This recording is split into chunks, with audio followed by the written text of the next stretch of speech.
गल करांगे बजट च नौकरी पेशा वाले वर्ग की। काफ़ी उम्मीद सी कि इस बार भी पिछले साल वांग केंद्र सरकार नौकरी पेशा ते मिडल क्लास लई वड्डा ऐलान कर सकती है। टैक्स स्लैब च बदलाव हो सकता है। उम्मीद सी कि हुण 13 लाख रुपए तक की आमदन टैक्स फ्री हो सकती है, पर ये सारियां उम्मीदां धरियां दियां धरियां रह गईयां ते टैक्स च बिना कोई बदलाव दे पुरानी टैक्स स्लैब ही लागू रहेगी।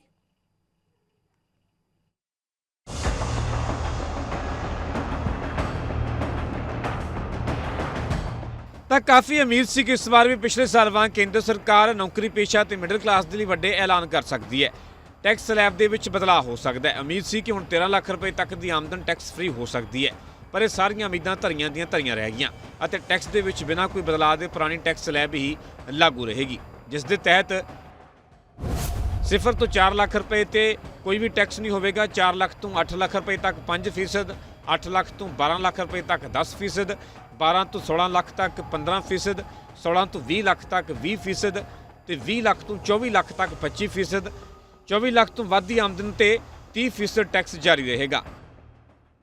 ਹਾਲਾਂਕਿ ਨੌਕਰੀ ਪੇਸ਼ਾ ਲੋਕਾਂ ਦੇ ਲਈ ਬਜਟ ਵਿੱਚ ਕੀ ਰਿਹਾ ਉਸ ਤੇ ਵੀ ਨਜ਼ਰ ਮਾਰਦੇ ਹਾਂ। ਇਨਕਮ ਟੈਕਸ ਦੀ ਕੋਈ ਵੀ ਨਵੀਂ ਛੋਟ ਨਹੀਂ ਹੈ। ਟੈਕਸ ਸਲੈਬ ਪਹਿਲਾਂ ਵਾਲੀ ਰਹੇਗੀ। ਨਵਾਂ ਇਨਕਮ ਟੈਕਸ ਸਿਸਟਮ 1 ਅਪ੍ਰੈਲ 2026 ਤੋਂ ਲਾਗੂ ਹੋਵੇਗਾ।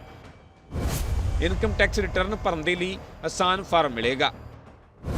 ਰਿਵਾਈਜ਼ ਰਿਟਰਨ ਫਾਈਲ ਕਰਨ ਦੇ ਲਈ 3 ਮਹੀਨੇ ਵੱਧ ਸਮਾਂ ਦਿੱਤਾ ਹੈ। ਹੁਣ 31 ਦਸੰਬਰ ਦੀ ਥਾਂ 31 ਜੁਲਾਈ ਤੱਕ ਰਿਵਾਈਜ਼ਡ ਰਿਟਰਨ ਭਰੀ ਜਾ ਸਕੇਗੀ। ਮੋਟਰ ਐਕਸੀਡੈਂਟ ਕਲੇਮ ਦੀ ਰਕਮ ਤੇ ਇਨਕਮ ਟੈਕਸ ਨੂੰ ਛੋਟ ਮਿਲੇਗੀ। ਓਵਰਸੀਜ਼ ਟੂਰ ਪ੍ਰੋਗਰਾਮ ਤੇ ਟੈਕਸ 5% ਤੋਂ ਘਟਾ ਕੇ 2% ਕੀਤਾ ਗਿਆ। ਐਜੂਕੇਸ਼ਨ ਅਤੇ ਮੈਡੀਕਲ ਮਕਸਦ ਦੇ ਲਈ ਟੈਕਸ 5% ਦੀ ਥਾਂ 2% ਕਰ ਦਿੱਤਾ ਹੈ।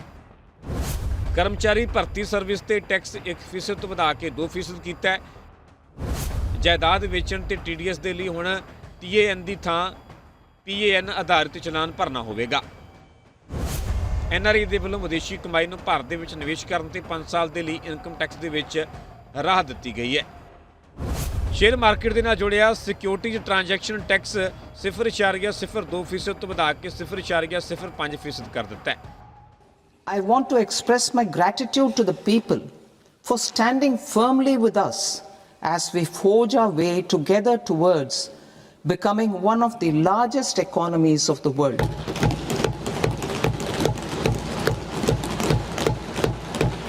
Our aim is to transform aspiration into achievement and potential into performance as we ensure that the dividends of growth reach every farmer, the scheduled caste, the scheduled tribes, the nomads, the youth, the poor and the women.